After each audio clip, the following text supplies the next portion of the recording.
Jelang Natal dan Tahun Baru, menjadi momen berharga bagi pedagang musiman di kawasan Jalan Abdullah Soulisa hingga area Pasar Binaya Kota Masohi, Kabupaten Maluku Tengah.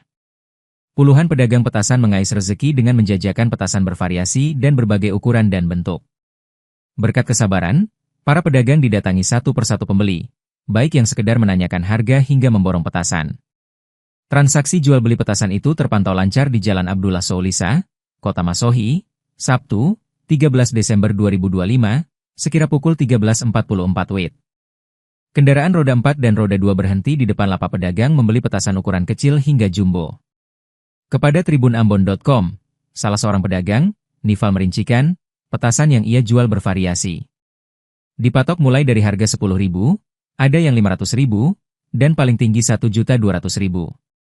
Sementara itu, pedagang lainnya, Andi menuturkan, ia telah menggelar lapaknya sejak awal Desember 2025. Dikatakan, intensitas pembeli kian meningkat di pertengahan Desember ini. Ia mematok harga petasan dari yang paling murah seharga 5.000 hingga petasan jumbo ia banderol dengan harga ratusan ribu. Kata dia, pembeli didominasi anak-anak dan para ibu. Ia bersyukur karena di momen seperti ini bisa mengais rezeki yang cukup untuk keluarga.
Download Tribun X sekarang, menghadirkan lokal menjadi Indonesia.